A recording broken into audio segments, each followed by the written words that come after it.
Selamat malam semuanya, selamat datang di Padepokan Dongeng Nusantara episode ke-8 tahun 2021.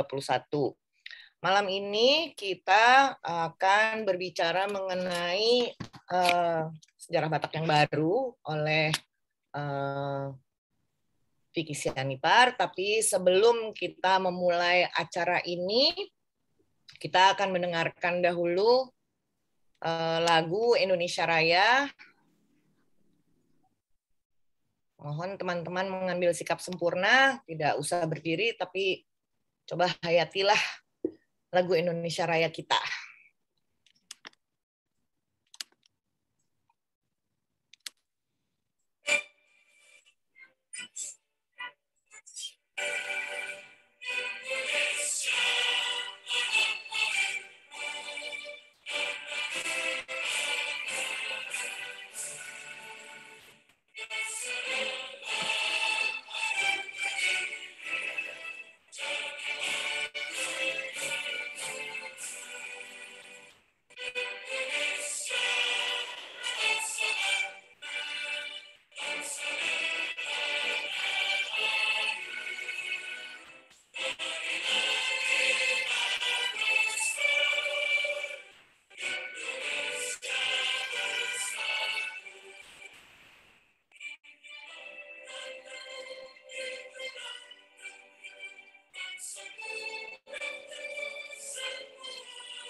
Hiduplah Indonesia Raya.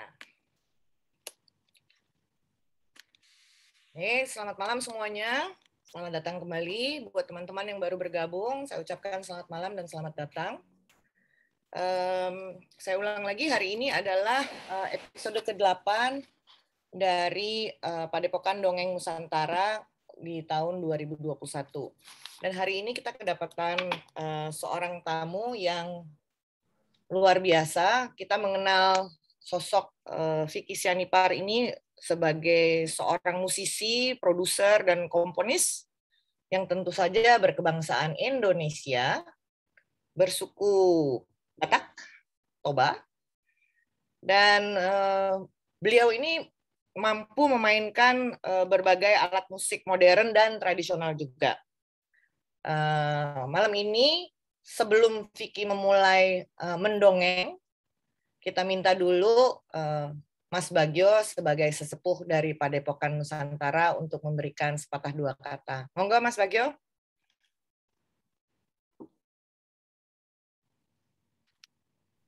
Sebentar, hilang gambar ini. Sebentar, balik ke awal ya. Oke, punya lo aja, Ram. Oh iya, boleh. Ya, pakai punyanya Rama aja.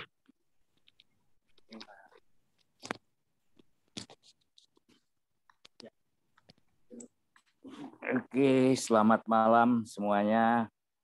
Salam sejahtera, salam rahayu. Malam ini kita berjumpa lagi Dongeng Nusantara, Padepokan Dongeng Nusantara dengan tema yang cukup menarik, yaitu tentang sejarah budaya Batak yang baru. Yang barunya ini pertanyaan sebetulnya, yang baru, atau memang belum pernah terungkap. Dan terima kasih untuk Bang Vicky Sianipar yang sudah mau menjadi narasumber, karena apa yang akan diuraikan sepertinya menarik.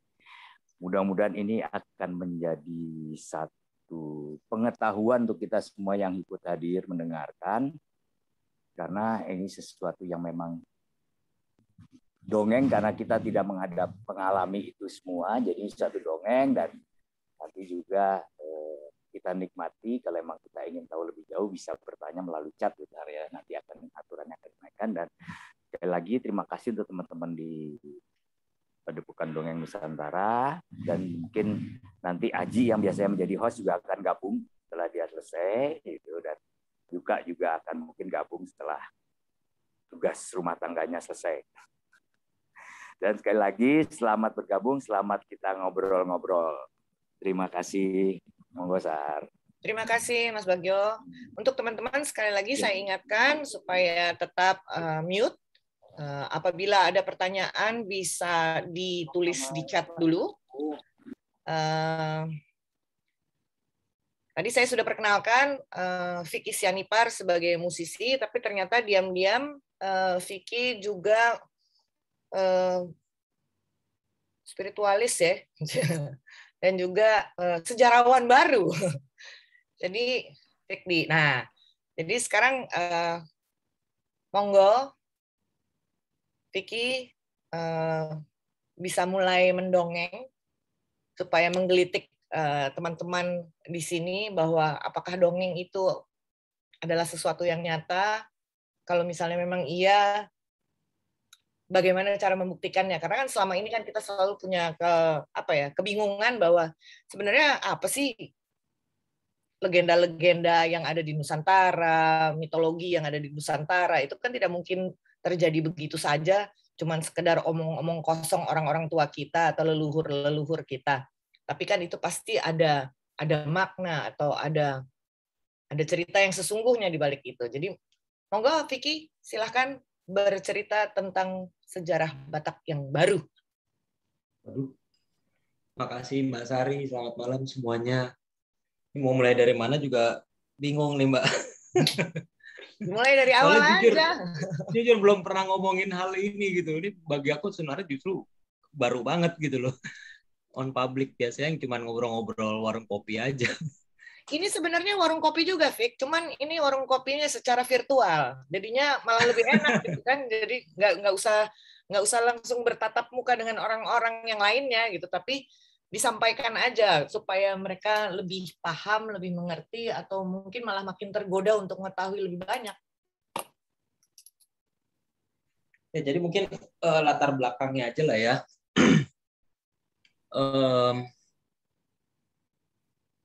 Ya, aku sebenarnya bukan seorang sejarawan, bukan seorang budaya juga.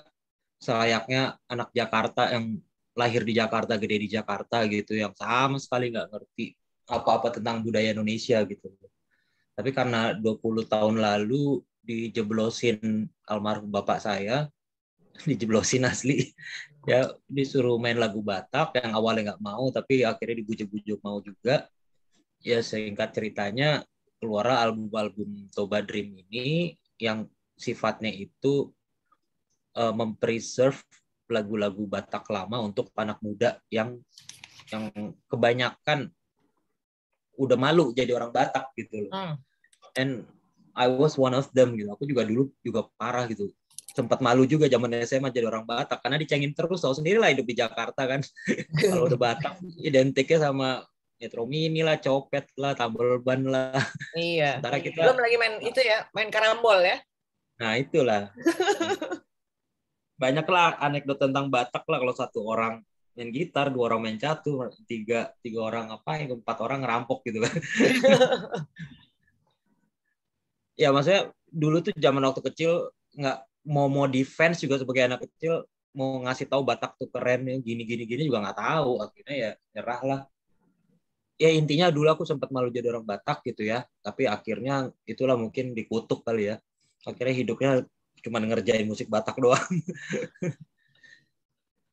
Ya akhirnya karena sifatnya musik yang aku bikin tuh beda sama teman-teman musisi lain gitu. Kalau musisi lain berkarya, dia merasakan sesuatu atau apa, terus bikin lagu, jadi happy, bikin lagu, jadi karya single. Lagi sedih, lagi putus cinta, bikin lagu. Kalau aku beda, kalau aku soalnya fokusnya itu mendaur ulang lagu-lagu Batak jadul, dikemas ulang untuk selera anak muda anak generasi mall, anak milenial lah gitu selama ini. Akhirnya nggak bisa sembarang bikin lagu gitu aja. Setiap lagu yang mau aku aransemen tuh aku harus research dulu. Ini lagu tentang apa? Mana aku nggak bisa bahasa Batak lagi dulu kan. Oh. Ya kan, terus mesti riset anak muda sekarang senangnya seperti apa. Karena lagu ini mau aku gantiin baju gitu loh. Permasalahannya adalah mesti masuk ke selera anak muda. Yang kedua, esensi aslinya nggak boleh hilang. Ya, ya. Nah, alasan kedua ini yang dulu tuh sebenarnya agak PR ya. Yang akhirnya aku mau nggak mau mesti mempelajari ini musik Batak tuh apa sih gitu kan. Karena jujur takut waktu itu, takut salah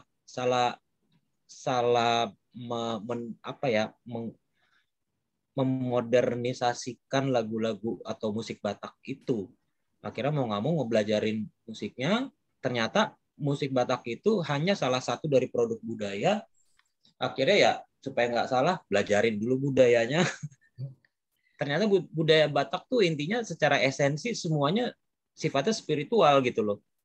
Tapi sempat kan waktu Vicky baru mulai dengan Toba Dream-nya dan memulai dengan kalau saya boleh bilang itu meremajakan lagu-lagu Batak tradisional dengan gaya kekinian. Nampaknya Vicky banyak dikutuk sama orang-orang yang merasa bahwa lagu Batak tuh nggak boleh diapa-apain sebenarnya. Kalau begini ya begini, kalau begitu ya begitu. Karena ada yang menganggap bahwa Vicky memporak-porandakan pakem lagu-lagu Batak tradisional. Betul, itu 5 tahun pertama mungkin isinya hujatan aja, Mbak. Iya, makanya. Tapi akhirnya aku bisa ngerti, karena aku analogikan gini, aku pernah merantau, orang Batak tuh semua perantau ya, 95% perantau. Dan aku pun sebagai anak Jakarta pernah merantau ke Amerika. Yang di Amerika tuh yang ada tuh homesick gitu loh. Jujur aku nggak suka lagu dangdut, bukannya dangdut jelek gitu, tapi aku nggak suka. Tapi waktu itu ada anak Indonesia baru datang nyampe ke Amerika, tiba-tiba dia punya kaset lagu ini Romai Rama, Judi yang gitu tuh. Asik tapi kan jadinya. Terus gue langsung suka sama itu lagu, tapi bukan karena suka ya Kak, karena memory behind the song. Itu lagu dulu kita dengerin waktu zaman SMA, zaman di Jakarta, akhirnya kangen Jakarta gitu ya. Dan aku paham kalau misalnya lagu Judi itu diaransemen ulang sama Michael Jackson sekalipun, nggak berasa Jakartanya gitu loh, musik yang aslinya. Ya. Nah akhirnya disitulah aku paham kenapa Batak-Batak yang tua-tua ini pada ngomel, kok Sunanggar Tulo jadi begini, jadi model kayak Linkin Park gitu ya. Apa Nasonang Duit Tanah Dua kok jadi kayak orkestra kayak Disney gitu, nggak berasa kampung gitu loh. Karena mereka suka lagu itu kadang bukan karena lagunya enak, karena memori behind the song gitu. Lagu itu mengandung memori masa kecilnya, jadi keluar rasa cintanya gitu terhadap lagu tersebut. Nah, sementara aku bikin lagu ini bukan buat mereka, buat anak-anak yang malu jadi orang Batak di Jakarta, dan banyak banget. Aku salah satunya dulu, mungkin jutaan gitu ya. Nah, tapi lucunya anak-anak muda yang menghujat aku itu dulu, Mbak. Anak-anak di rumah pada punya CD aku. Keren itu. Itu bagus yang itu. Yang tadi nggak ngerti Batak mulai nanya, Pak, ini artinya apa nih di Jawa Mulak misalnya? Artinya apa ya? Oh, itu artinya dipanggil pulang ke kampung. Terus ini alat musik apa ya? Aku mau belajar dong alat musik ini. Itu namanya suling. Oh, ini namanya gondang gitu loh. Akhirnya mulai banyak lah anak-anak yang mulai belajar gondang, belajar suling. Bahkan ada beberapa dulu testimoninya anaknya minta nggak, nanti kalau liburan jangan ke Eropa ya, ke Toba, aku mau tahu lah Toba kayak apa gitu loh. Iya. Dan itu nggak dibikin-bikin, orang itu juga accidental bikin karyanya setengah dipaksa gitu kan. Makanya aku bilang tuh dijeblosin bapakku sebenarnya. Bersyukurlah dijeblosin, karena kalau tidak kamu tidak akan mencintai budayamu. Ya sekarang kan baru ngerti, waktu saat itu kan bete juga. Ya dulu juga Jawa nggak ngerti-ngerti amat, ngapain Jawa koek gitu kan. Baru sekarang udah mulai agak STW gitu kan. Baru mulai agak loh ya. Gue nggak bilang gue tua. Mulai agak. Nah akhirnya dari demi nggak bikin salah, kalau kita mendaur ulang musik-musik Batak itu, aku bela-belain lah nyari sejarahnya, nyari budayanya. Tapi selama belasan tahun nggak ketemu justru. Karena ada satu pertanyaan yang paling paling mengganggu gitu loh. Ini asalnya Batak dari mana sih? Tinggal di tengah-tengah gitu kan, di pedalaman, di pegunungan, tapi kok punya ilmu perbintangan, bukan sailor gitu ya, bukan pelaut. Kemudian sekelilingnya ada Melayu, ada Aceh, ada Padang. Itu mirip semua budayanya gitu loh. Tapi ini Batak yang di tengah-tengah totally beda gitu. Terus ada aksara, ini benar-benar kebudayaan tinggi banget gitu. Ya. Tapi nggak pernah ada jawaban yang pasti gitu loh. Sampai jujur baru tahun lalu sih, baru bulan November tahun lalu ya, yang akhirnya ketemu lah semuanya. Karena ternyata ditemukan situs di tahun 2010. Ya mungkin fenomena ini di Nusantara udah banyak terjadi ya 10 tahun kebelakangan. Di Jawa banyak ketemu candi baru, banyak ketemu tiba-tiba kayak serentak gitu selama 10 tahun ada ketemu piramid lah, apalah, situs baru lah. Dan di Batak juga akhirnya ketemu situs purbakala baru gitu loh. Yang bahkan itu dated-nya sebelum Masehi. Yang dimana itu benar-benar asal mula. Makanya totally different sama Batak yang kita tahu sekarang gitu. Nah, begitu ketemu itu barulah akhirnya mulai ada kawan-kawan yang membentuk komunitas yang mengurus situs itu gitu loh. Yang aku baru terpanggil datang ke sana pun baru tahun lalu. Itu latar belakang, Mbak. Oke. Nah, sekarang kan tadi kan Vicky bilang bahwa ingin tahu awal mulanya bagaimana gitu. Jadi kita kan pernah dengar cerita bahwa adalah kalau pada masa purba dulu terjadi letusan besar sehingga ada gunung purba di daerah Sumatera sekarang gitu yang meledak sehingga menjadikan itu sebuah danau besar, itu padahal adalah kepundannya dan lain sebagainya. Apakah itu awal dari sejarah Batak atau masih mundur lagi ke belakang atau lebih maju lagi? Jauh lebih maju. Kalau letusan super volcano Toba itu kan sekitar 75.000 tahun yang lalu. Nah, sejarah Batak itu dimulai sekitar 500 sebelum Masehi. 500. Tapi terjadinya Batak itu, atau pada saat itu nggak ada namanya ya, pada saat itu nggak ada nama Batak. Nggak bisa dibilang Batak tapi sekarang. Tapi terjadinya suku yang setelahnya kita kenal sebagai Batak dilatar belakangi sama kejadian-kejadian yang dulu itu gitu loh.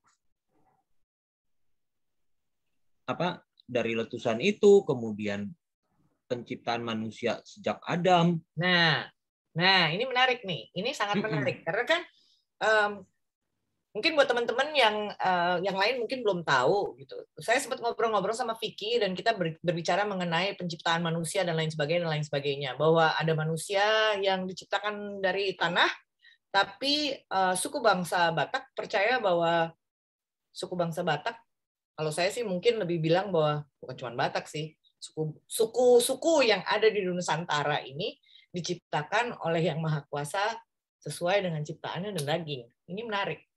Jadi, apa Vicky mau bocorin cerita-cerita ini malam ini? Karena ini kan sebuah sejarah baru gitu loh. Bebas aja sih. Jujur aku belum tahu forum ini seterbuka apa. Kata Mas Bagio, santai aja, orang ngedongeng kok. Ya namanya juga ngedongeng. Jadi mau ngibul juga boleh. Mau percaya syukur, mau enggak ya udah gitu loh. Bagi orang yang mau percaya bagus, karena tanpa harus ada bukti engkau percaya, itu adalah iman. Wah, gawat ya sih. Iya. Jadi karena gini, penemuan sejarah ini bukan berlatar belakangi pengetahuan impor kita gitu loh, yaitu yang dinamakan akademis. Ya. Karena menurutku hampir semua di Nusantara ini dulu cara belajarnya jauh berbeda, totalnya beda. Orang-orang Barat ke kita punya di Nusantara ini bahkan semuanya baik apa ya? Kalau bahasa musisi baik ilham, bahasa apa pengusaha inspirasi, apalah ide. Kalau bahasa yang lebih Nusantara lagi ada istilahnya wangsit, ada istilahnya apa ya, revelation, hasil pertapaan gitu ya. Yang baru itu diimplementasikan ternyata berguna. Jadi jarang sekali ada apa ya penelitian yang empirik atau gimana secara akademik lah. Nah, ini pun sejarah ini akhirnya aku dapatkan dengan metode itu, di mana itu adalah budaya asli Batak gitu. Ternyata Batak itu sangat dekat sama leluhurnya, dekatnya parah, sedekat-dekatnya gitu. Nah, jadi ya maksudnya ini kayak parenting aja ya. Ini bukan hasil penelitian. Aku dapat ini bukan hasil penelitian, tapi murni didiktekan. Karena aku bukan akademis, lulusan SMA, itu juga nggak naik kelas, boro-boro ngerti cara peneliti gitu ya. Taunya cuma musik doang ya. Tiba-tiba secara warningnya adalah bahwa ini kalau bahasa Batak secara ton. Jadi ini adalah warningnya buat yang hadir malam hari ini adalah warningnya adalah ini adalah hasil diktean atau kalau mungkin buat beberapa teman-teman yang ada di sini juga hasil download dari para leluhur ya. Enggak, kalau download mending misalnya aku meditasi atau bagaimana sampai hening terus tiba-tiba turun pengetahuan. Ini enggak, ini didiktein sama leluhur yang melalui medium. Oke. Nah, konsep medium ini pun aku belum pernah dapat di tempat lain. Ya ibaratnya aku medium atau channeler atau apalah kerauhan atau apa. Kalau di Jawa nih cenderung kayak image-nya negatif gitu loh. Wah, ada orang kemasukan. Oh, ada ini. Nah, di Batak gimana? Setiap leluhur itu memiliki medium yang official. Ya, dan setiap medium itu udah dipilih sejak di dalam kandungan, di mana bisa dibilang reinkarnasinya gitu, dan punya kemampuan untuk berkomunikasi langsung dengan si yang punya spirit ini gitu loh. Ibaratnya kita cuma dagingnya doang. Nah,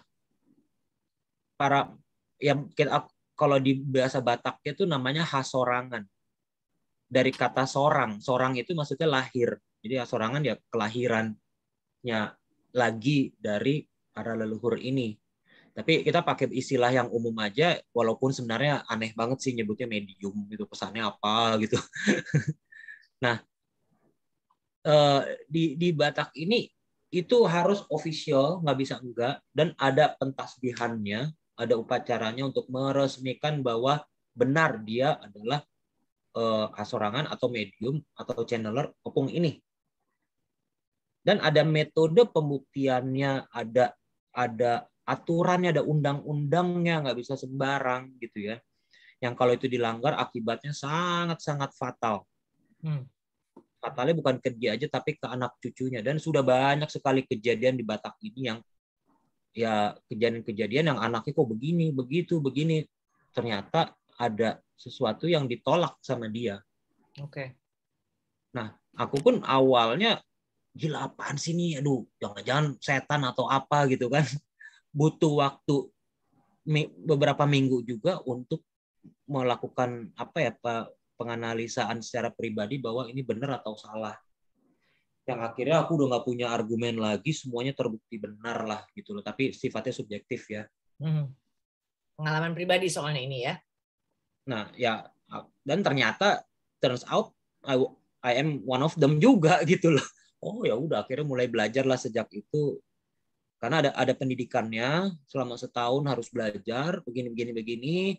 Kita mesti tahu ceritanya si opung yang kita junjung itu seperti apa, misinya apa, alasan dia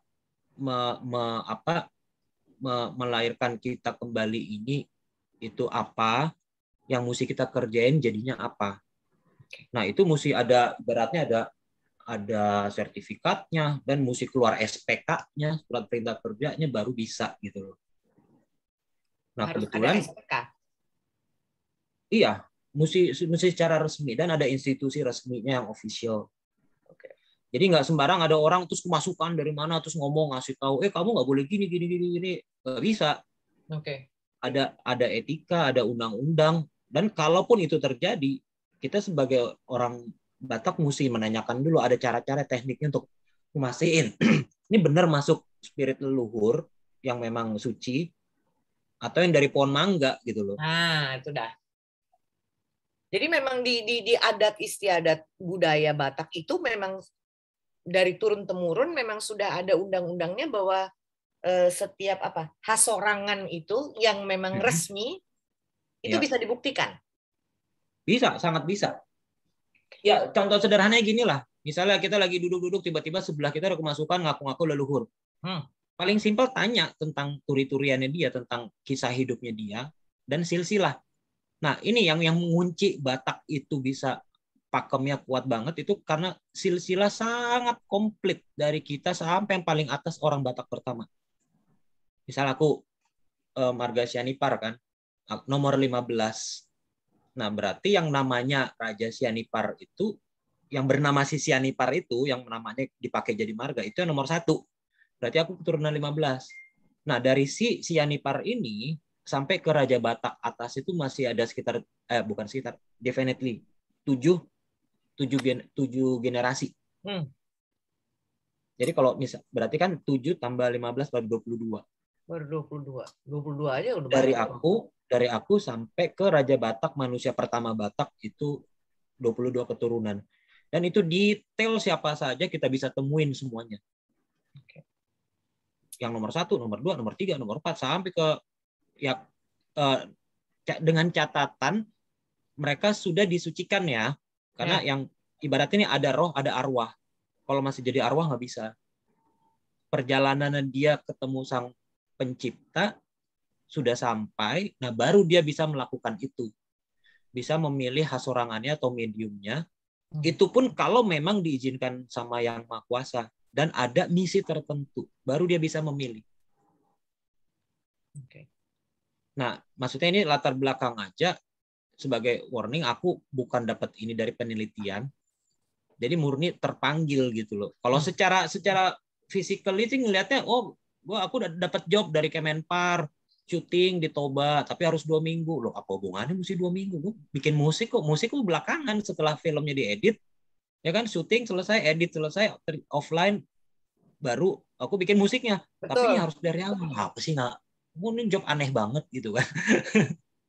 Nah, ya kayak gitu-gitulah. Itu secara penglihatan secara fisikalnya, tapi secara spiritualnya, ternyata aku diundang ke sana. Dipanggil gitu loh.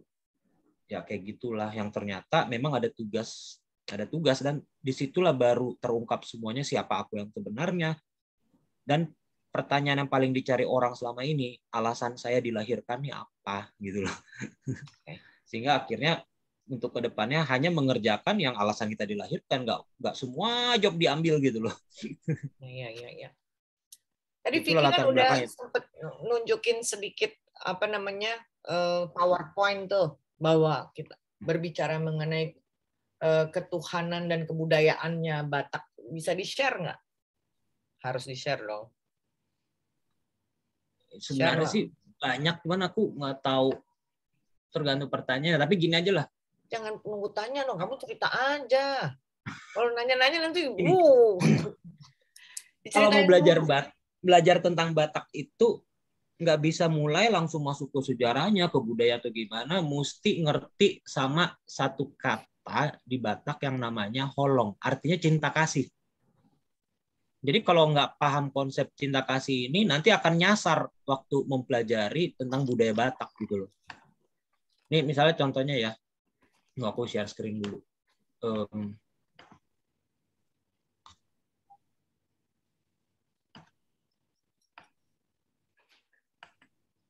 Di Batak tuh love atau cinta kasih itu namanya holong. Nah, yang aku diajarinnya itu konsepnya begini, misalnya pokoknya pertama sumber holong itu Tuhan. Nah, di Batak itu Tuhan itu disebut mula jadi, ya, yang menjadikan segala sesuatunya yang ada di alam semesta ini. Nah, ajaran tentang tolong tuh gini. Jadi nggak hanya manusia gitu, apapun aja ya. pokoknya ada unsur polarity positif dan polarity negatif. Negatif ini bukan jelek, maksudnya ini polarity maskulin, feminim gitu ya, siang, malam, atas, bawah, ini polarity lah, utara, selatan. Nah, di saat terjadi aksi, aku anggaplah ini laki-laki perempuan. Di saat terjadi aksi murni yang tanpa, kalau bahasa Batak itu malim, artinya suci. Suci itu maksudnya bersih, tidak berawal, tidak bertujuan, dan tidak berkondisi. Nah, itulah yang dimaksud dengan holong gitu loh. Jadi makanya repot kalau dibilang holong, nanti dibilang aku cinta kamu kaulah bulan dan bintang, bukan itu gitu loh. Holong ini sebuah action yang tapi murni, nggak boleh ada awal, nggak boleh ada tujuan. Nah, di saat itulah namanya holong. Love kalau di Batak ya, yang aslinya, tapi mungkin banyak orang Batak nggak tahu ini karena ini baru apa ya, baru diajarin gitu. Baru didikte. Nah, baru didikte. Dan ternyata ini yang aslinya gitu loh. Nah, di saat dari sisi polarity negatif itu melakukan hal yang sama persis, nah itu akan terjadi unsur yang ketiga. Kalau di Batak namanya nabadia atau kudus. Kudus apa ya? Ya, terjadi kekudusan, akhirnya terjadi apa ya, gabungan antara harmoni antara si plus dan minus ini gitu loh. Nah, nanti singkat ceritanya dari sini pun akan terungkap metode cara-cara mengharmonikan sesuatu dengan menggunakan pattern yang sama gitu. Nah, pertanyaan ini mungkin apa enggak? Mbak Sari misalnya naksir cowok, bohong lah itu true love, Mbak, yang namanya holong ini. Pasti masih ada kondisi gitu loh. Aku cinta kamu kalau kamu ganteng, kalau kamu nggak selingkuh, kalau kamu nggak marah-marah, kalau kamu gini. Nah, itu bukan itu holong gitu loh. Holong ini mesti unconditional.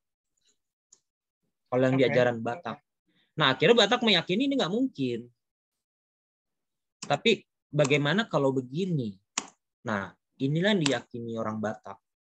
Di mana holong itu atau cinta kasih itu hanya bisa didapatkan secara vertikal dari orang tua ke anak.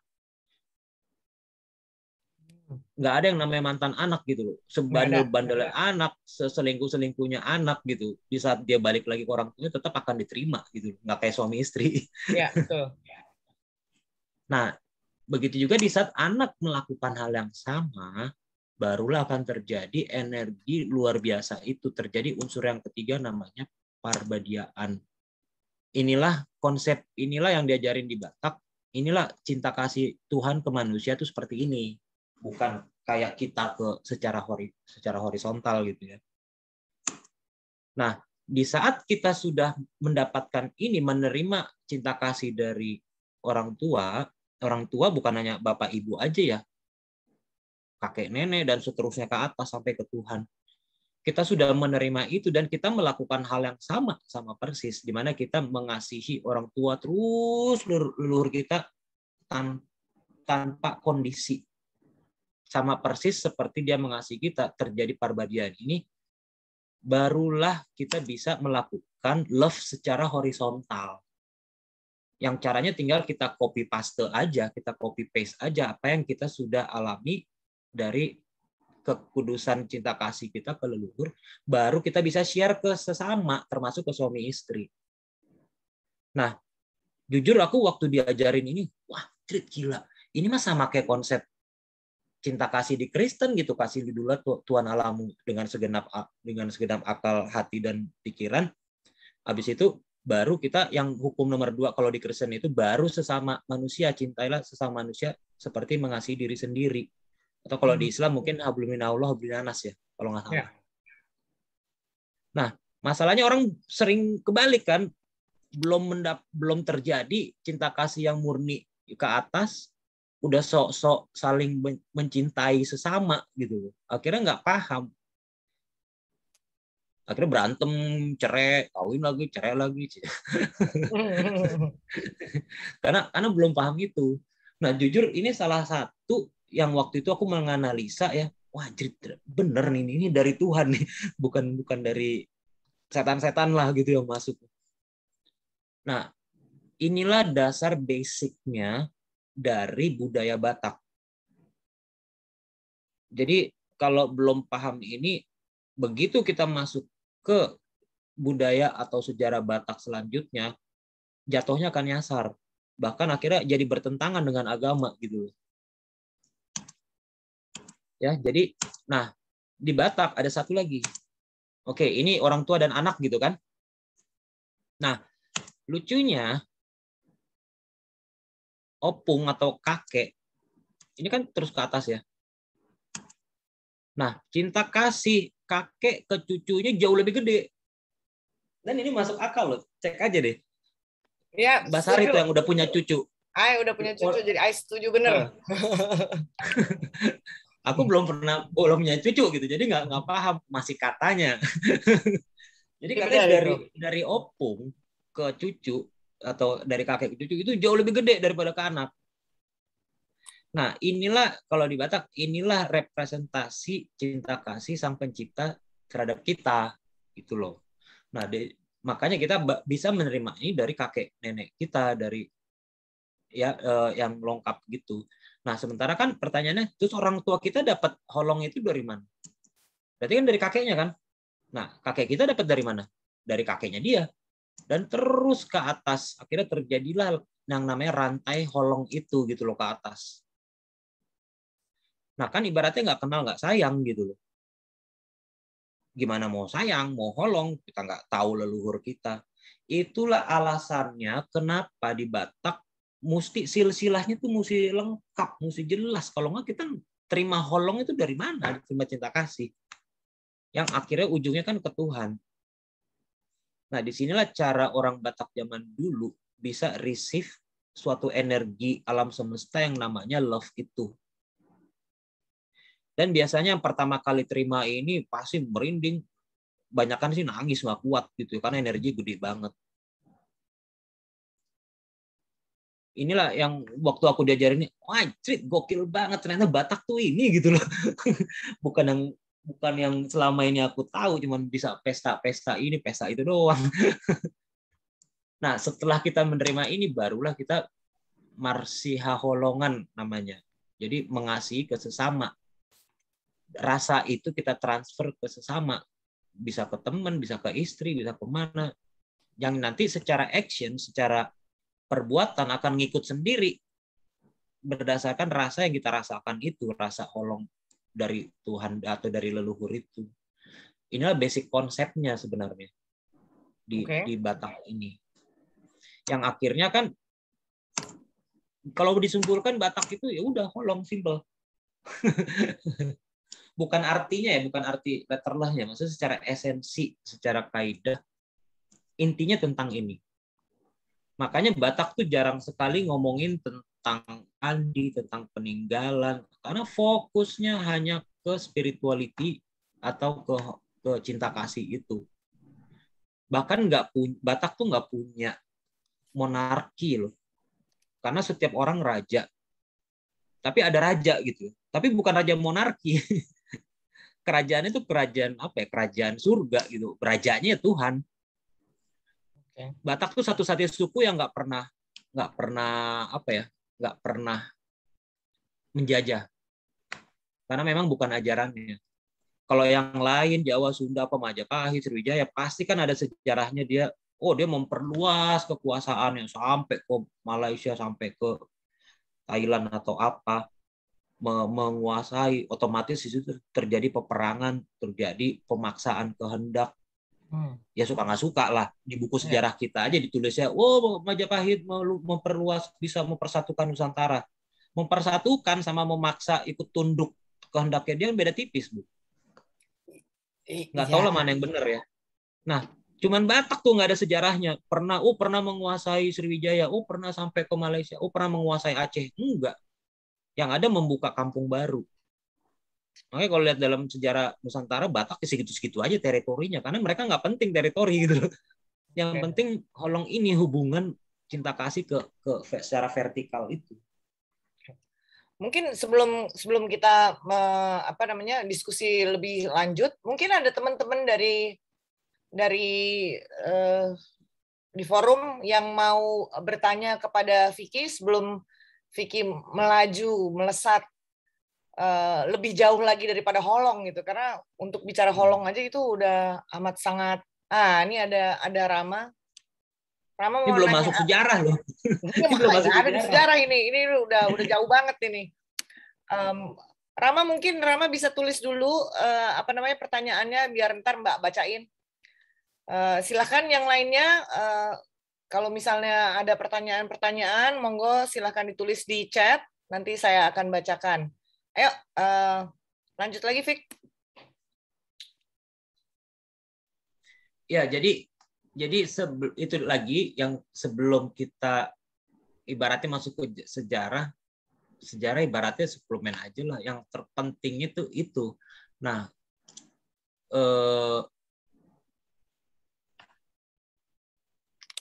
sama apa ya? Aku nih esensi dulu lah ya. Kalau di Batak itu banyak kesamaannya dengan agama justru, ya. Ini misalnya sebelah kiri ini kan kalau di Kristen atau di Islam sebenarnya sama lah ya. Intinya manusia ke Tuhan tuh nggak bisa langsung. Kalau di Kristen mesti melalui yang namanya Roh Kudus, di mana ya Yesus itulah jadi Roh Kudusnya gitu kan. Kayak kalau di Islam mungkin Islam yang ini ya, yang marifat ya, ada Nur Muhammad gitu kan, di mana kita ke Tuhan itu melalui perantaraan itu. Nah, di Batak pun begitu. Tapi perantaranya itu adalah para leluhur 7 generasi pertama. Ini ada yang share screen lagi ya? Yang share screen siapa nih? Tunggu, ini harusnya Irfan. Irfan, tolong Mas Irfan, tolong ininya jangan di-share. Mungkin kepencet beliaunya. Efik, lanjut. Nah, di Batak tuh intinya itu ada namanya Tondi Porbadia atau Tondi Nabadia. Arti translationnya Tondi itu roh, Nabadia itu kudus. Jadi sama sebenarnya Roh Kudus juga. Dimana perantara manusia Batak ke Tuhan itu adalah ya kalau kami meyakininya dan diajarinya itu adalah 7 generasi pertama dari Raja Batak. Itulah yang jadi perantaranya ya. Leluhur inilah yang menyampaikan doa kita ke Tuhan. Okay. Jadi basic itu dulu, that's why penting sekali kita kalau di Batak ini mengenal leluhur. Aku tahu bagian Kristen pasti udah, loh kan kalau di Kristen dilarang. Yesus ngelarang begitu. Nah, itu nanti ada jawabannya kalau ada yang udah berpikir seperti itu. Nah, inilah 2 hal yang penting. Makanya akhirnya karena roh leluhurnya itu statusnya Roh Kudus. Nah, yang sudah menjadi Roh Kudus ini kayak apa ya, diizinkan Tuhan untuk dilahirkan kembali. Jadi punya personality baru, dilahirkan. Nah, kemudian si yang bersangkutan Roh Kudus ini bisa masuk ke badannya. Kalau yang di Jawa namanya rawuh gitu ya. Tapi itu sangat ketat, banyak undang-undangnya, dan yang dilahirkan pun sudah mesti aware, mesti belajar dulu, mesti ini, mesti itu, baru dia bisa. Dan itu pun harus ada misi tertentu dari si opung yang bersangkutan. Nah, aku ini terima informasi tentang sejarah Batak yang asli melalui metode ini gitu loh, yang mau aku sampaikan sebelum masuk. Jadi totally different sama metode akademik.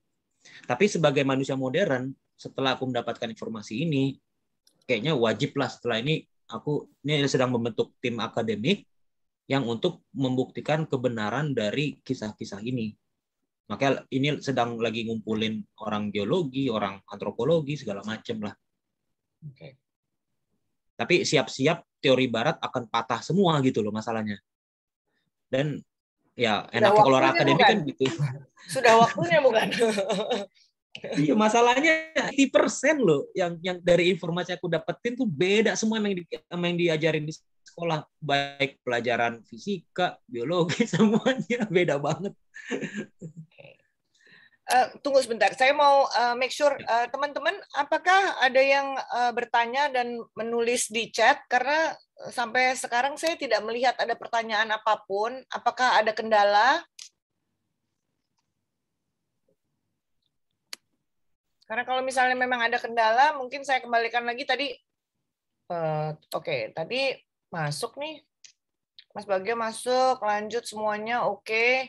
Tadi Rama mau bertanya, sudah angkat tangan, tapi nggak ngechat, jadi bagaimana?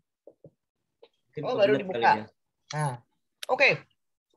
Mungkin untuk Rama tadi, supaya dia bisa tanya ya, Fik, ya, sebelum nanti kita lebih banyak lagi.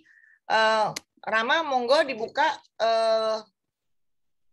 mic-nya supaya bisa bertanya sama Vicky kalau misalnya tadi sudah angkat tangan. Halo, ya. Maaf tadi nggak bisa ngechat. Ya udah, sekarang monggo ditanya sama Bang Vicky. Oh, bentar. Silakan, Mas. Halo, Mas Vicky. Halo. Iya.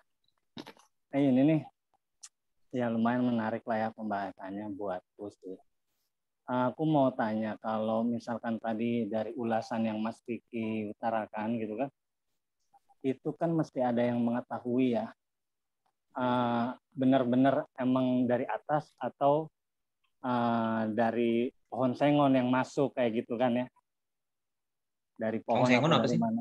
Pohon ya, anggaplah pohon betul. mangga gitu lah ya, anggap pohon mangga segala macam gitu. Iya. Nah, cuma untuk si cucunya pada akhirnya mengetahui itu garisnya keholong, apakah pola pengetahuannya itu pertama, apakah lewat ada buku yang dipelajari, yang pertama itu, yang kedua ataukah laku secara pola kehidupan, yang ketiga atau emang sudah dalam penunjukan secara spiritual untuk si cucu memahami lebih dalam bahwa misi dan lain-lain, atau bahasa Jawa kepulung gitulah ya. Nah, gitu. Dari 3 pola itu yang mana Mas Vicky? Kira-kira kalau menurut dari Batak ya. Jadi gini, untuk nggak semuanya khas sorangan ya atau medium ya. Oh ya, medium. Tapi betul. Semua orang Batak didiami sahala atau didiami Roh Kudus, yaitu ditemani sama nenek moyangnya. Karena ibaratkan gini, kita setuju semua anak itu titipan. Oh, di Batak anak itu titipan dari Tuhan, ya kan? Berarti orang tua itu dititipkan sama Tuhan, nih ada seorang anak, dikasih anak, itu titipan dari Tuhan. Namanya titipan, ibarat Tuhan, gue nitip ya, ini si Ujang jadi anakmu. Namanya nitip. Nanti suatu saat mesti dikembaliin. Dia mesti orang tua mesti bertanggungjawabkan itu anaknya. Okay. Nah, berarti kan ibaratnya orang Tuhan nitip ke si orang tua, seorang anak, nanti orang tua mesti nyampein lagi tuh ke Tuhan. Mesti nyampe gitu loh. Nah, itu kan orang tua. Nah, sekarang si orang tua titipan siapa? Dititipin ke siapa? Berarti ke kakeknya kan? Kakeknya. Ke bapaknya dia. Bapaknya dia atau notabene kakek kita, dia titipan juga dari orang tuanya, buyut kita. Dan terus ke atas gitu. Itulah makanya hubungan vertikal ini sangat erat gitu. Nah, itu dasar pemikirannya dulu Mas Rama. Nah, untuk menjawabnya Mas Rama, aku agak sulit ngejawabnya, tapi aku sebutin aturannya aja ya. Oke, baik. Nah, aturannya, misalnya leluhur yang di atas mau turun masuk ke badan seseorang, ya. Ini orang ini adalah sudah medium yang dipilih dia sendiri sejak di dalam perut. Oke. Nah, itu sudah pasti satu DNA, Mas. Ya. Jadi nggak bisa yang opung mana rawuhnya ke anaknya siapa gitu loh, anak adiknya atau siapa, itu nggak bisa. Itu salah satu cara kita ngecek. Jadi misalnya ada opung, contohnya misalnya opung Sibagot Nipohan, anaknya ada 4, salah satunya misalnya si Sianipar. Tapi marga Sinaga itu jauh nggak ada hubungannya sama Opung Sibagot Nipohan ini. Jadi tidak mungkin kalau Opung Sibagot Nipohan masuk ke badan mediumnya, nggak mungkin yang bermarga Sinaga, nggak ada DNA-nya. Nah, jadi kalau ada seorang orang Sinaga, ada cowok Batak marga Sinaga, terus dia bilang tiba-tiba kemasukan, oh aku Opung Sibagot Nipohan, itu udah pasti bohong. Tinggal aja tuh orang. Itu salah satu cara ngecek. Jadi harus DNA, itu rule-nya. That's why di Batak mau budaya lain apa punah, tariannya punah, musiknya punah, terserah. Yang penting jangan silsilahnya. Repot kalau udah silsilahnya hilang. Dan nggak tahu ya kalau di suku lain. Aku cuma nemuin di Batak gitu yang super lengkap silsilah itu sepanjang 23 keturunan. Oke, jadi emang itu cukup menjawab, Mas. Ya, cukup menjaga silsilah ya. Silsilah ke atas. Dan apakah gini Mas, apakah kita diharuskan dalam pola Batak itu mengetahui sampai ke berapa eyang gitu, atau itu tidak perlu mengetahui asalkan satu poros? Nah, enaknya punya sistem marga, begitu udah pasti di satu DNA itu, misalnya apa ya, marga Pardede misalnya. Ya. Jadi kita tinggal tanya di Pardede nomor berapa? Oh, nomor 17. Berarti yang nama manusia zaman dulu yang bernama Pardede itu tuh nomor 1. Nah, dengan ini briliannya di Batak buat sistem marga ini supaya opung-opung itu tahu dia mesti kemana datangnya. Tapi kalau para hasorangan, para medium itu wajib hafal, Mas. 23 keturunan ke atas wajib hafal siapa kakeknya plus eyangnya, eyang utinya juga. Opung borunya juga, neneknya juga mesti tahu. Dan kalau hasorangan keseringannya sudah sering bertemu ya. Minimal 7 generasi pertama itu sudah pernah berkomunikasi langsung. Dan komunikasi ini bukan yang begitu ya, bukan yang di sana begini. Enggak, ini rawuh. Ngobrol selayaknya gimana sih kakek sama nenek di rumah di ruang tamu kita gitu. Nanti pulang lagi. Tapi yang punya badan nggak sadar. Gitu. Ya. Udah Mas Rama, udah jelas? Sudah jelas. Oke, terima kasih Mas Rama. Ada yang lainnya mungkin? Ada yang ingin bertanya? Karena ini sebenarnya kan... Ada. Oh, baik. Silahkan Mas Bonbon. Lai Vicky. Yes, Lai Bonbon. Saya di Batak Tobing. permen nih. Oh, pantesan. Iya, Bonbon. Saya Tobing, tapi logat Jawa. Loh, piye toh? Dinyalain dong ininya, videonya. Lagi di jalan, lagi di warung lagi di makan jalan. ini. Oke. Jadi Silakan. begini. Jadi apa fungsi Raja Huta sekarang? Itu pertanyaan pertama. Kemudian mengapa 23 turunan di atas harus tadi Om Lai Vicky sampaikan? Aku sedang belajar nih Om Vicky. Aku punya beban berat ini untuk kembali pulang ke sana karena ya yang tadi Om Vicky bilang siap udan dari yang turun dari atas itu awakku. Jadi aku bingung nanti setelah pensiun ini apa yang aku lakukan. Jadi aku butuh literatur, butuh melestarikan budaya, melestarikan upacara-upacara adat dan sebagainya itu di pundakku. Jadi aku sampai sekarang bingung, tapi beban itu ada padaku. Demikian Om Vicky, Lai Vicky. Semoga aku dapat nomor handphonenya. Kapan aku mau discuss deh, Kak bantuan minta tolong. Demikian, terima kasih. Terima kasih Mas Bonbon. Gue kalau ke Tobing suka bingung nih manggil tulang apa panggil abang boru gitu ya. Karena abang gue kawin, abang cowok merit sama boru Tobing. Sementara Namboru tuh adik perempuan bapak kawin sama Tobing. Kalau di Batak jadi dilema tuh. Kanan kiri soalnya ya. Itu memang beberapa uniknya Batak di situ. apa itu yang 3 Natolu itu apa itu? Jadi boru, Iya. di marganya boru sama hula-hula. Itu muter-muternya situ belum tambah yang lain tulang semuanya lah. Saya juga masih belajar live Vicky. Jadi ya begitulah. Iya.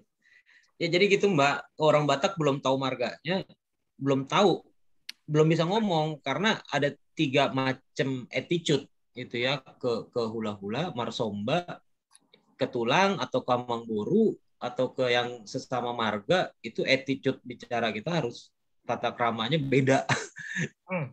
Akhirnya aku jadi boru aja lah di sini light tobing ya. Aku panggil Jadi tulang lah. jadi nggak enak nih aku jadi hula-hula nih.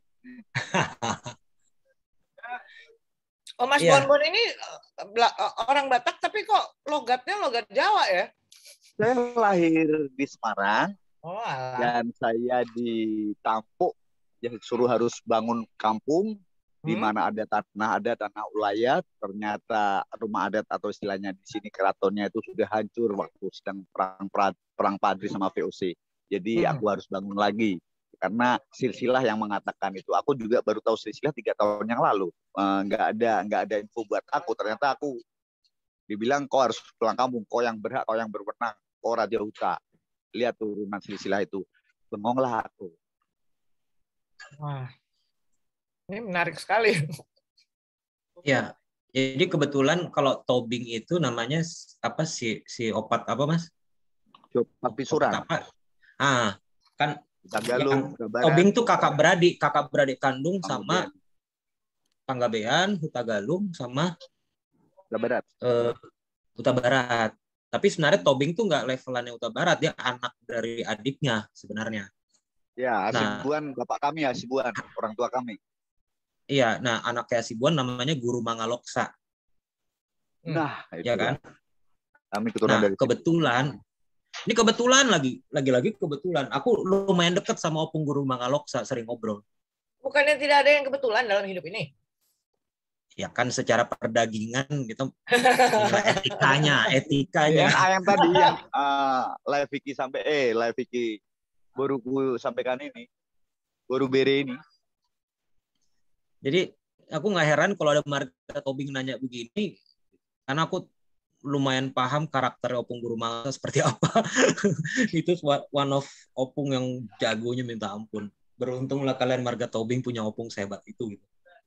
Nah, by the way yang aku bicarakan ini tulang tobing adalah rootnya dari semua budaya Batak. Nah, budaya Batak yang sebenarnya Raja Huta, bius, macam-macam lah, tarian, arsitektur apa, itu semata-mata produk dari yang si esensi yang aku bicarain ini gitu. Nah, puji Tuhan. Jujur pelajaranku belum sampai yang bawah-bawah situ. Waduh, ribet banget, tata cara pesta lah, apalah gitu loh. Tapi kalau aku langsung pelajarin itu, aku yakin aku pasti nggak tertarik dan nggak paham kenapa musik pesta seribet itu. Kenapa musik Batak harus begini? Kenapa tarian Batak tortor harus begini?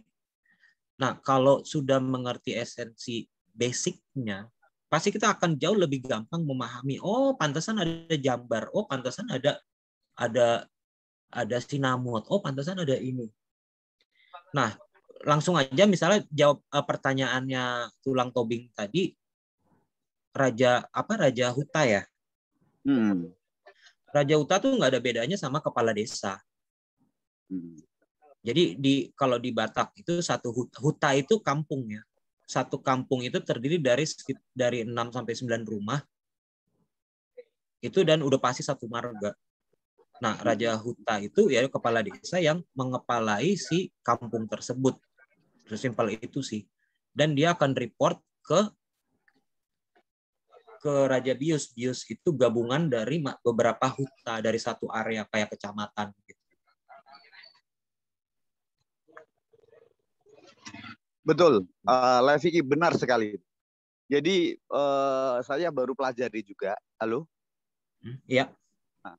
Jadi bius itu terdiri dari dulu gini ya. Dulu itu banyak raja-raja dengan area-area yang mereka buka hutan atau mereka menguasai kerajaannya saling berperang. Nah, setiap 8 raja Huta itu di atasnya dipilih Bius. Bius itu bergilir dari 8 kerajaan di sekitar situ. Kemudian yang lainnya juga 8 raja dipimpin 1 Bius. Ya. Nah, Bius ini bergantian dari raja-raja itu untuk mengatur pengairan untuk sawahnya masing-masing, kemudian perkebunannya masing-masing. Jadi itu ternyata setelah itu company datang, VOC datang. Kemudian dihancurkanlah semua sistem kayak itu. Mereka buat adipati atau pemerintahan baru mereka agar mereka bisa mengontrol. Kemudian era ya Pak Karno belum ada ya perubahan dikit. Kemudian era Pak Harto dibuatlah RT RW. Saya pernah ke Kalimantan juga, teman-teman Kalimantan yang alumni Gajah Mada yang di sana itu mengatakan, itu ngapain sih kok dibuat RT RW kayak di Jawa. Setelah saya jelaskan baru mereka ngeh bahwa itu kerajaan-kerajaan dulu seperti itu sebelum ada VOC. Ya, cuman bedanya di Batak nggak ada pajak, jadi bukan monarki gitu loh. Yang namanya raja tuh maksudnya pimpinan. Betul. Jadi bukan Biusnya itu hanya sebagai inilah untuk ya, koordinasi lah, koordinasi pemimpin rapat. Betul. Misalnya kalau ada. Terus di atasnya Bius ada lagi beberapa Bius. Itu apa? Saya juga lupa lagi. Aduh, saya pernah baca. Lupa lagi. Di atas Bius ada lagi. Kurikulumku belum sampai situ. Itulah. Karena itu ibaratnya beda topik sama yang kita bicarakan malam ini. Itu budaya. Gitu. Maaf. Saya yang salah. Nah, ini kita topiknya sejarah asal mula. Jadi kalau datangan Belanda itu udah kesini gitu kan, udah tahun 18 sekian, 15 sekian.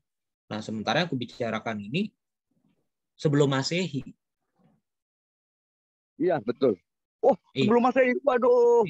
Saya juga top nih. Mangaloksa itu tadi ya. Guru Mangaloksa, iya. Mungkin lanjut Fik bicaranya, Fik ceritanya.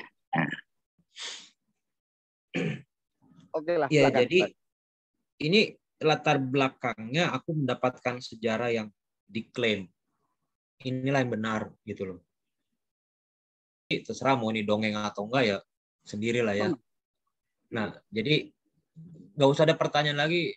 Lu udah carbon dated, lu udah cek geologinya atau bagaimana? Ya belum lah. Ini murni didiktekan gitu. Kalau orang akademik pasti didiktekan siapa? Leluhur. Gimana ceritanya? Nah, maksudnya kalau mohon nggak ada pertanyaan itu lagi gitu loh. Inilah aku jelaskan.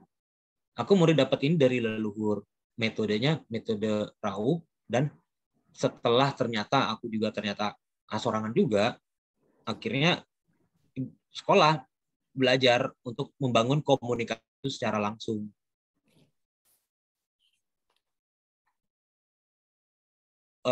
Sejarah yang aslinya sedang aku tulis, dikasih waktu 10 tahun harus selesai sejarah Nusantara.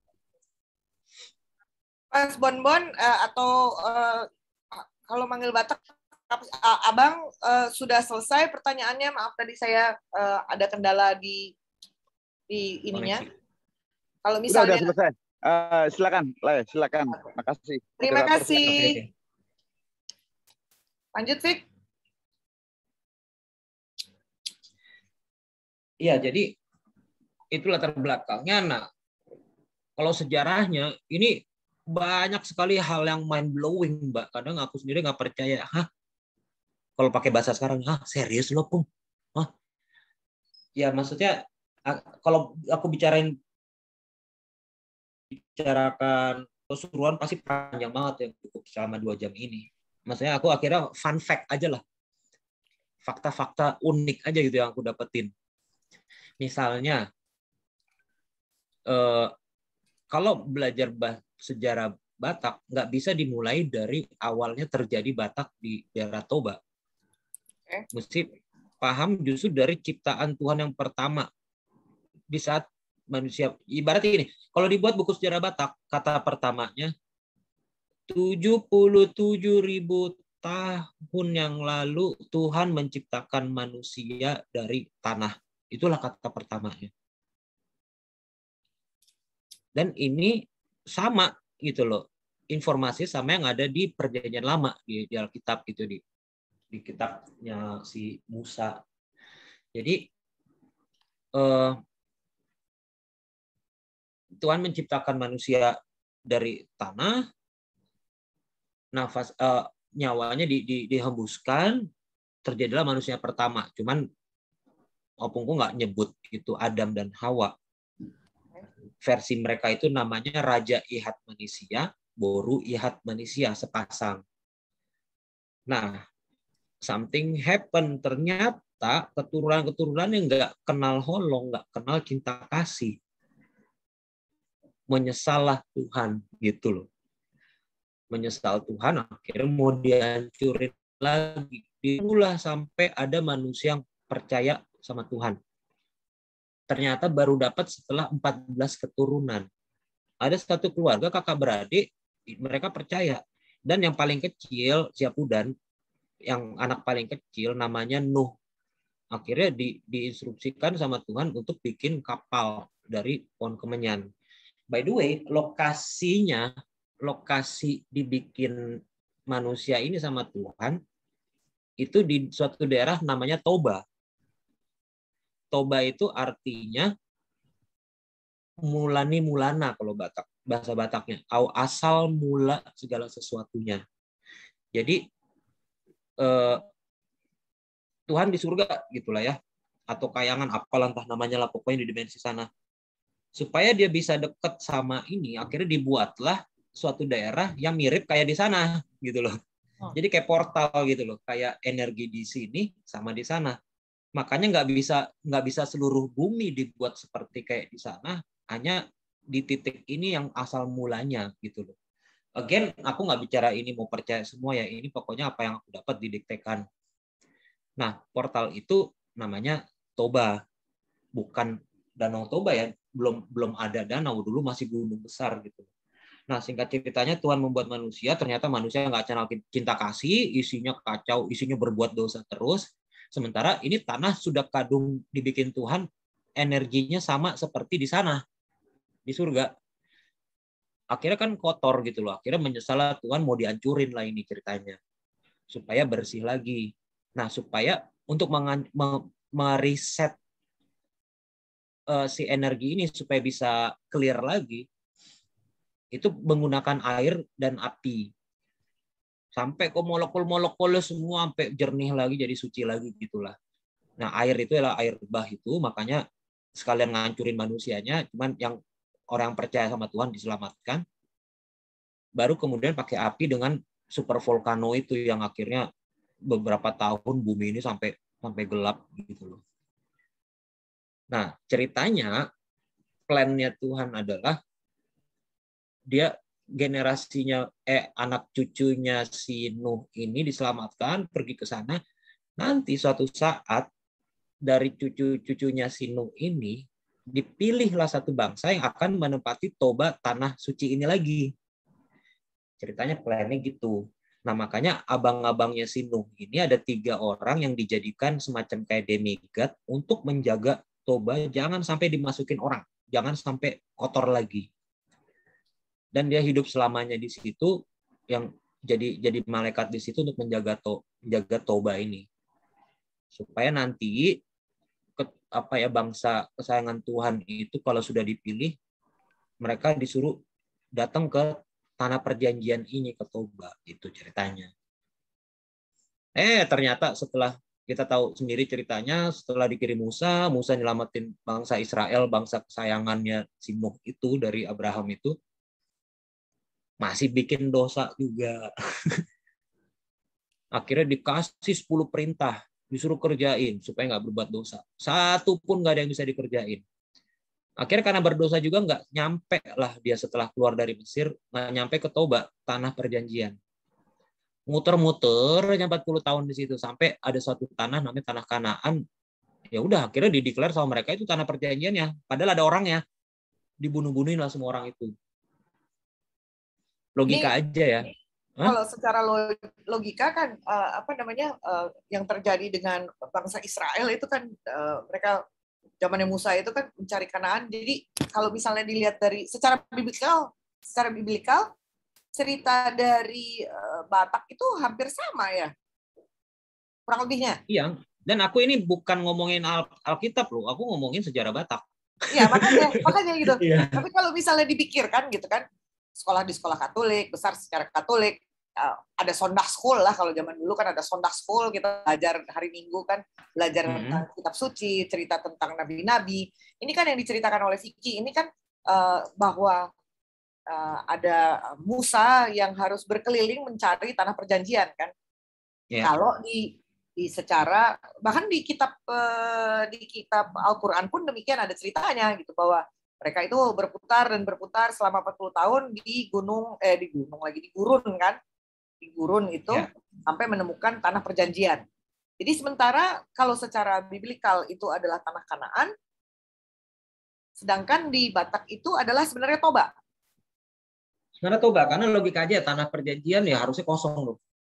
Iya, nggak boleh ada orangnya. Basari, aku janjiin tuh aku ada rumah di Bali, kalau ke Bali isi aja, tinggal aja di situ setahun nggak apa-apa. Terus Mbak Sari datang ke Bali, masa ada orangnya? Ngomel-ngomel dong lo sama gua. Fik, mana nih ada orang yang isi? Lu dijanjiin ada rumah. Nggak boleh masuk nih, musuh ada orangnya gitu. Lu bilang katanya rumahnya buat gua gitu. Berarti apa? Memang mungkin buat teman-teman yang baru sekali bergabung di dalam Padepokan Nusantara, mungkin ada sedikit disclaimer ya yang harus saya ucapkan di sini, bahwa pembicaraan kita ini tidak umum. Makanya kami di sini mengatakan bahwa forum ini adalah forum dongeng, di mana yang mau percaya akan dongeng ini monggo kerso, yang tidak percaya ya nggak apa-apa, anggap aja lah ini adalah sebuah isapan jempol. Tetapi buat beberapa dari kami yang ada di sini, yakin bahwa setiap dongeng yang ada di Nusantara itu selalu ada kebenarannya. Jadi nantinya pada saat pembicaraan atau dongeng ini selesai, mungkin ada yang tergelitik lebih jauh untuk lebih mengetahui kebenaran dari dongeng-dongeng yang kita sampaikan di sini, itu amat sangat dibutuhkan. Tapi sementara anggap aja ini Vicky sedang mendongeng. Walaupun kalau saya sih percaya gitu, karena kita udah seiman soalnya. Dan juga sebelum nanti kaget juga, saya mau katakan di sini bahwa nanti jam 9.30 recording akan saya tutup, karena mungkin pasti pertanyaan-pertanyaan akan lebih tajam dan dalam, dan bisa jadi akan menjadi sebuah kontroversi buat orang yang tidak paham atau hanya sekedar ingin tahu. Jadi yang mau bertanya sesudah ini, mungkin saya kasih 10 menit lagi untuk Vicky untuk berbicara mengenai yang dimaksud dengan tanah perjanjian ini, karena ini sangat menarik. Tapi kalau misalnya buat orang awam yang melihat segala-galanya berdasarkan buku yang baik, entah itu Alkitab atau dari Al-Quran, itu akan menjadi sebuah perdebatan besar. Monggo Vicky, lanjut. Ya, jadi singkat ceritanya, pupuslah harapan Tuhan nih. Ini Batak ya. Waduh. Terus Toba ini siapa yang ninggalin? Sementara kan rencana Tuhan nggak boleh tidak terjadi gitu kan. Ya. Disitulah akhirnya secara make sense, mau nggak mau Tuhan menciptakan gelombang kedua penciptaan manusia. Karena nggak mungkin dibikin dari tanah lagi, ntar kayak gitu-gitu lagi, berdosa-dosa lagi gitu kan. Nah, cuman gimana caranya manusia ini kenal love tadi. Nah, karena kita tadi udah tahu love itu di Batak itu holong adalah sifatnya vertikal, udah pasti bapak anak. Nah, akhirnya mau nggak mau si mula jadi ini sebutan Tuhan bagi orang Batak. Mau nggak mau mesti menempa dagingnya sendiri, dia sendiri turun ke tanah suci ini yang namanya Toba ini. Yang setelah letusan itu berarti kan 30.000 tahun lebih lah Toba itu kosong. Turunlah dia di situ, yang kemudian generasi-generasi di bawahnya menyebutnya si Raja Batak. Tapi waktu itu nggak ada namanya. Ini bukan ngomongin Batak dulu, ini pokoknya ngomongin ada ada manusia turun di situ, di mana dialah Tuhan yang menjelma gitu loh. Disitulah dia menciptakan manusia dengan cara membenihkan melalui cinta kasih. Jadi melalui perkawinan jasmani. Jadi kayak masculine aspect of God turun langsung dari atas ke bawah. Kalau moksa kan dari bawah ke atas. Ini dari atas ke bawah. Masculine aspeknya si Raja Batak. Feminim aspeknya ya yang jadi istrinya. Namanya si Boru Sorbajadi. Sehingga melahirkan 2 orang anak, 1 putri. Nah, 2 orang anak inilah yang akan menurunkan sebuah bangsa besar yang jadi gelombang kedua lah. Nah, di Batak meyakininya semua Nusantara dan Asia keturunannya dari sini. Makanya aku udah disclaimer, ini sangat berbeda banget dengan human migration theory, dengan apa gitu, dengan Sundaland, dengan Atlantis, dengan Lemurian, beda lagi. Aku juga nggak, ya. Dan aku juga tidak meneliti ini murni didiktekan gitu loh. Nah, dan sampai ke seluruh Asia itu semua ada silsilahnya. Contohnya, sejarah awalnya Jawa. Jawa itu sebenarnya nama orang, anaknya dari Namboru Biding Laut. Biding Laut. Dia tuh cucunya Raja Batak atau si Mulajadi atau Tuhan yang turun tadi dari anak pertama. Nah, Namboru Biding Laut ini ada kisahnya, ada kisah nggak enaknya. Singkat ceritanya dia lari terus diselamatkan sama teman Mbak Sari itu, ada naga kepala 7 ke pulau ini dalam kondisi hamil. Lahirlah anaknya laki-laki. Dinamakan sesuai pusaka cincin pemberian ibunya. Ada Jawara, ada Jawari, 2 cincin. Karena anaknya laki-laki, dinamakanlah anak ini si Jawara namanya. Itulah cikal bakal dari orang Jawa yang segitu banyaknya. Kemudian nama aslinya sebenarnya si Roro Bunga, nama si Namboru Biding Laut ini. Yang konon karena nggak ada orang. Ya karena nggak ada orang lagi, gimana caranya dia supaya bisa berketurunan, dinikahilah lagi anaknya diam-diam supaya anaknya nggak tahu, digantilah namanya dari Roro Bunga jadi Nyi Roro gitu. Lahirlah si Sundari, lahirlah si Banten, lahirnya si Sori Buaya, si Solo, si Blorong. Ada silsilahnya semua itu. Jadi memang buat teman-teman yang merasa bahwa Ibu Selatan itu adalah miliknya orang Pulau Jawa, ya kan kebanyakan orang mengatakan bahwa Ibu Selatan itu adalah miliknya orang Jawa. Tapi sekarang ini kan sudah mulai ada muncul, kayaknya mulai dari 20 tahun yang lalu ya, udah mulai ada muncul sedikit bahwa suku bangsa Batak sendiri mengklaim bahwa Ibu Ratu Selatan itu adalah salah satu dari anak. Ya. Dan kalau di pelajaran kami di sana ada alasannya gitu loh. Dan memang ibu nggak menceritakan ke anak-anaknya ada satu alasan tertentu gitu. Ya. Nah, itu contoh satu. Contoh kedua, dari anak kedua si Raja Batak ini yang bernama Raja Isombaon, dia punya anak 5. Nah, anak yang kelimanya yang paling kecil namanya Singamoraja.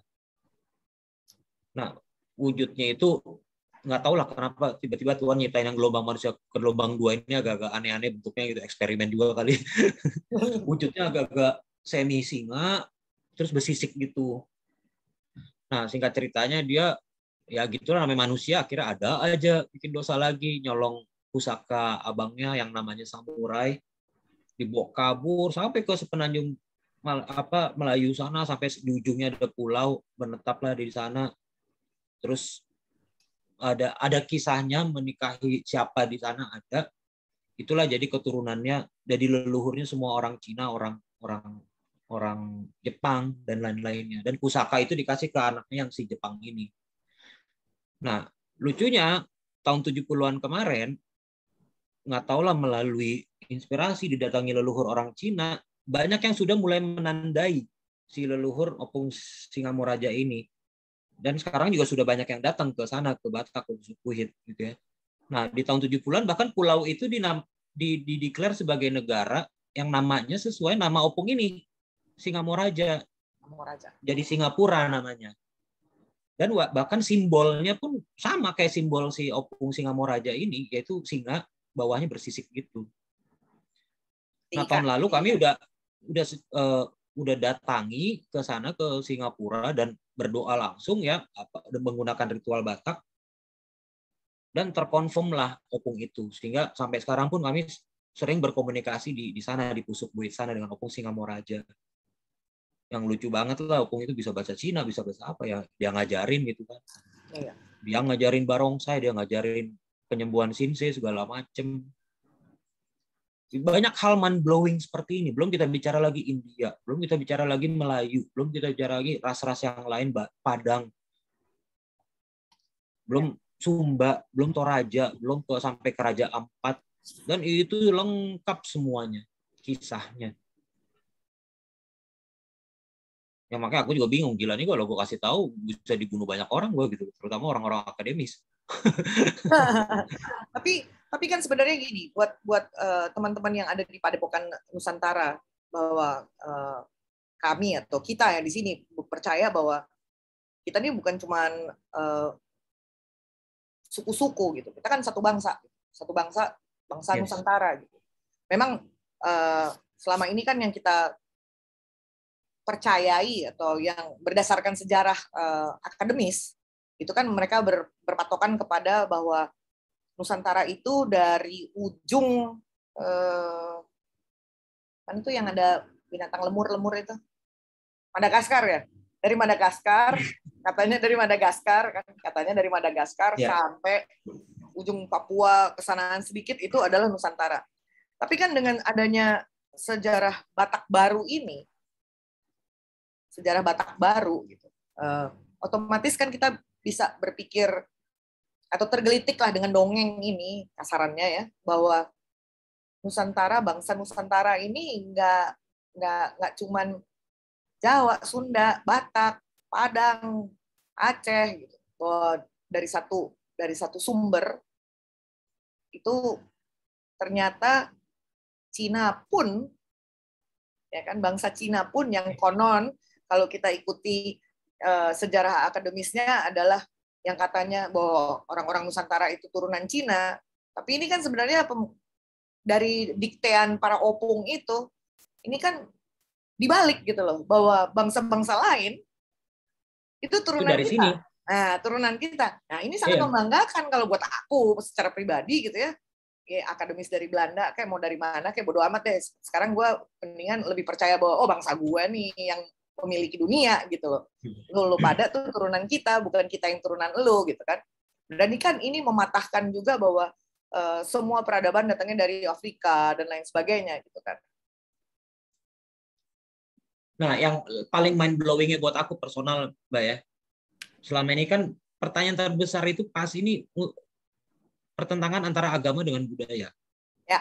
Di satu sisi di budaya sangat menghargai leluhur, sangat dekat, di agama terutama Kristen itu dilarang. Ya. Ajaran Yesus dilarang. Nah, di sini terjawab kenapa. Jadi, tadi aku bilang dari penciptaan manusia di Toba itulah akhirnya Tuhan membuat 7 generasi di bawah dia, itulah yang jadi namanya Tondi Porbadia atau Roh Kudus gitu loh, yang kemudian nanti manusia di bawahnya berkomunikasi dengan Tuhan harus melalui si 7 generasi ini, 7 generasi leluhur ini. Nah, akhirnya it works lah ceritanya gitu. Nah, Tuhan mikir kan, lah ini generasi gelombang kedua yang diciptakan dari cinta kasih udah aman nih, bisa berkomunikasi sama gua nih. Sementara geng sana yang dari tanah, yang kita dari tanah, mesti gue kirim nabi terus untuk berkomunikasi sama gua, dan itu juga masih ribet. Gimana caranya supaya mereka juga punya konsep Roh Kudus ini? Tapi kan leluhurnya udah nggak ada, udah dimusnahin gitu loh. Apa kakek-kakeknya si Nuh itu udah dimusnahin, akhirnya terputuslah garis cinta kasih itu. Itulah akhirnya Tuhan apa ya,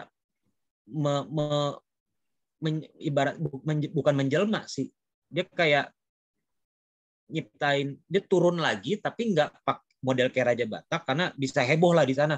Kalau dia tiba-tiba turun langsung gede. Kalau di Toba kan nggak ada orang, jadi dia turun nyantai. Akhirnya dilahirkan dari bayi dagingnya doang. Begitu dia besar sudah sufficient enough umurnya, baru roh Tuhan itu bisa masuk ke situ menggerakkan badannya, bisa rawuh gitu loh. Itulah si Yesus yang akhirnya diciptakan nantinya. Begitu Yesus ini naik ke surga lagi, inilah yang jadi tanda kutip leluhurnya mereka supaya mereka punya perantara ke Tuhan berdasarkan pengalaman Tuhan yang ada di Toba itu gitu loh. Nah, pertanyaannya gimana caranya supaya si Yesus ini bisa ingat dalam waktu 20 tahun siapa dirinya. Nah, ini yang mind blowing-nya. Jadi dari anak kedua Raja Batak itu, anaknya yang nomor 3. Kalau tadi kan Singapura anak nomor 5 dari anak kedua. Nah, ini anak nomor 3 keempat namanya Opung Sangkar Sumalindang dengan Raja Asi-Asi. Itu difirmankan sama Tuhan langsung, kau pergi ke tanah Israel sana karena aku mau lahir di sana. Aku mau rawuh di sana gitu loh. Tugasmu ngingetin bayi ini siapa dirinya, gimana caranya dibimbing sampai 20 tahun supaya dia ingat. Nah, sebagai tanda supaya kau diterima di sana, bawa barang-barang yang hanya ada di Toba ini. Sebagai sesajennya untuk bayi yang akan calon jadi mediumnya Tuhan di sana. Akhirnya dibawalah ke Menyan, ada kapur baru sama emas. Mulailah berjalan dia umur 12 tahun. Sampai perjalanannya sekitar 100 tahun.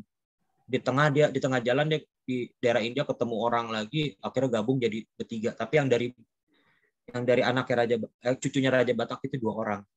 Sampailah dia di sana, akhirnya tepat waktu ketemu si bayi ini baru lahir, disampaikanlah sesajennya ini, yaitu Kemenyan and the gang. Akhirnya yang kalau di literasi mereka orang Israel dinamakan itu orang Majus. Ini yang lumayan mind blowing-nya gitu loh. Bukan hanya mind blowing, oh ternyata orang Majus itu dari Toba. Bukan hanya itu, tapi mengapa mesti datang orang Majus ke sana? Ini yang nggak pernah terjawab di Alkitab. Di kekristenan cuma tahu ada orang Majus. But they never ask why harus datang orang Majus. Oke.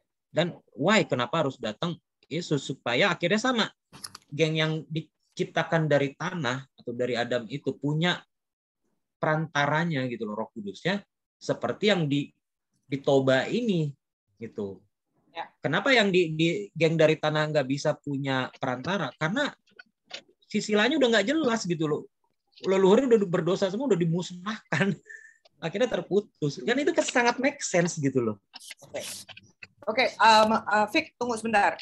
Ini pembicaraan kita akan lebih dalam, dan karena kita juga melakukan streaming lewat YouTube, saya rasa mungkin acara resminya dari Padepokan Nusantara ini akan saya tutup dulu. Tapi untuk teman-teman yang masih tetap ingin mendengarkan Vicky mendongeng, masih bisa tetap ada di dalam Zoom ini, tetapi yang ada di YouTube akan segera ditutup. Mungkin supaya yang lain yang mendengarkan, yang di luar grup hanya melihat di YouTube, merasa lebih tergelitik untuk lebih mengetahui lebih banyak mengenai sejarah Nusantara, bagaimana besarnya Nusantara, bagaimana sejarah kita, bangsa kita yang luar biasa ini jauh lebih besar daripada sejarah-sejarah yang dituliskan oleh orang-orang Barat. Dan kita harus bangga menjadi warga Nusantara yang merupakan cikal bakal dari warga dunia. Jadi terima kasih buat teman-teman yang masih berada di streaming YouTube Padepokan Nusantara. Selamat malam, terima kasih banyak atas partisipasinya, dan kita ketemu lagi di bulan depan, Kamis terakhir setiap bulannya. Terima kasih.